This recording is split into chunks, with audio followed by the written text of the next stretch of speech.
नमस्कार, अदित कुकिंग या यूट्यूब चॅनलमध्ये आपले स्वागत आहे। आज आपण बनवणार आहोत कुरकुरीत असा डोसा। डोसा बनवण्यासाठी मी येथे 1.5 वाटी तांदूळ घेतलेले आहे व अर्धी वाटी उडद डाळ घेतलेली आहे व 1 चम्मच हरभऱ्याची डाळ घेतलेली आहे।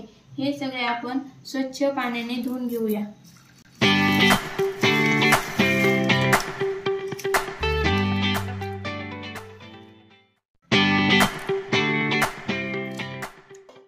मी 3 पाण्याने तांदूळ व डाळ स्वच्छ धुवून घेतलेले आहे। आता यामध्ये आपण पाणी घालूयात।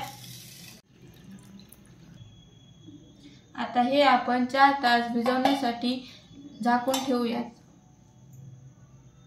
आता इथे आपले 4 तास झालेले आहेत। आता आपण यामधले पाणी काढून घेऊयात।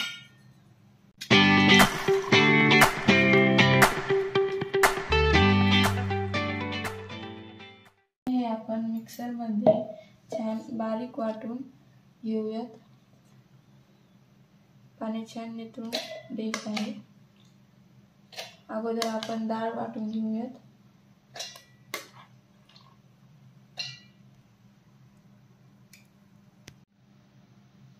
आता इथे आपली डाळ वाटून झालेली आहे। आता आपण तांदूळ वाटून घेऊयात।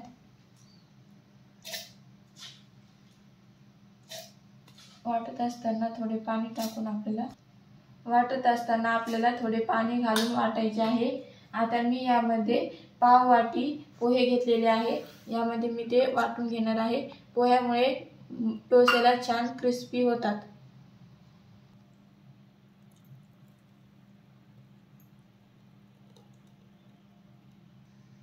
तर अशा प्रकारे आपले इथे सर्व वाटून तयार झालेले आहे। यामध्ये थोडे पाणी टाकून आपण शिजवून घेऊया।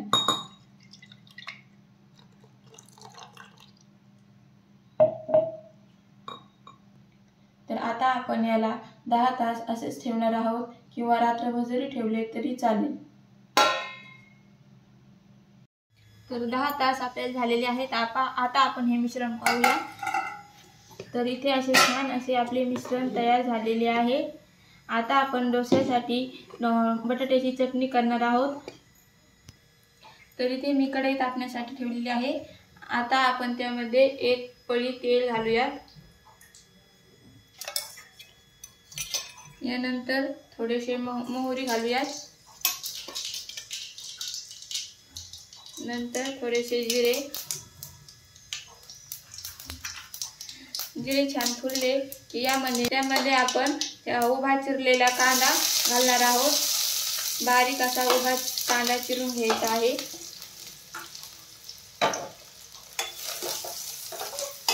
कांदा छान सोनेरी रंग येईपर्यंत तळू द्यायचा आहे। आता आपण यामध्ये कढीपत्ता घालूया।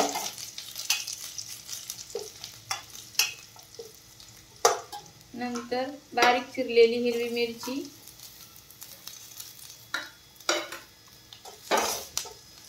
हे छान तळलं आहे। आता यामध्ये आपण थोडीशी हळद घालूया।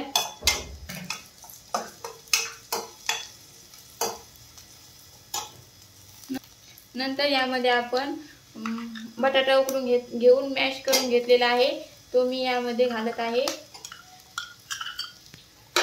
बटाटा हा छान उकडून मॅश करून घ्यायचा आहे। मऊसर असा बटाटा आपल्याला उकडून घ्यायचा आहे। चवीप्रमाणे यामध्ये मीठ घालूया। आता यामध्ये आपण भरपूर अशी बारीक चिरलेली कोथिंबीर घालूया।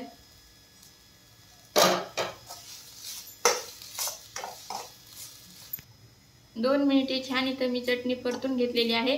आता आपली इथे चटणी तयार आहे। आता आपण गॅस बंद करूयात। आता आपण डोसा तयार करायला घेऊयात। त्यासाठी मी तवा गरम करायला ठेवलेला आहे। आपण जे मिश्रण तयार केले आहे त्यामध्ये आपण चवीप्रमाणे मीठ घालूयात।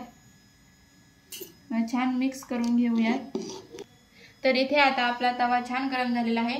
त्यामध्ये आपण आता थोडे तेल टाकून घेऊयात। तर गॅस कमी करून घेऊयात। तर आता आपण डोसा यामध्ये घालूयात। डोसा छान स्प्रेड करून घ्यायचा आहे।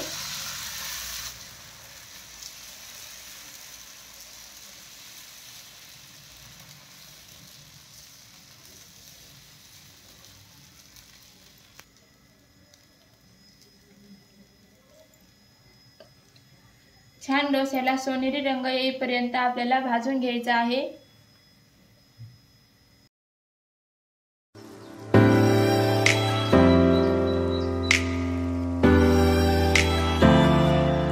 आहे आता आपण यावर आपण केलेली चटणी स्प्रेड करून घेऊया।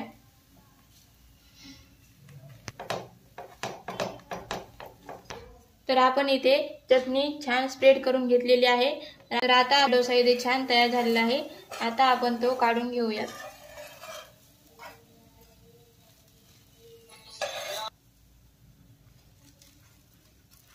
हा प्लेट मध्ये काढून घेऊयात। छान असा क्रिस्पी डोसा आपला इथे तयार झालेला आहे। मी इथे आता डोशासोबत खाण्यासाठी शेंगदाण्याची चटणी केलेली आहे। आपण नारळाची किंवा शेंगदाण्याची चटणी करू शकता। तर आता इथे आपला कुरकुरीत असा डोसा तयार झालेला आहे। व्हिडिओ आवडले असल्यास लाईक आणि सबस्क्राइब करायला विसरू नका। धन्यवाद।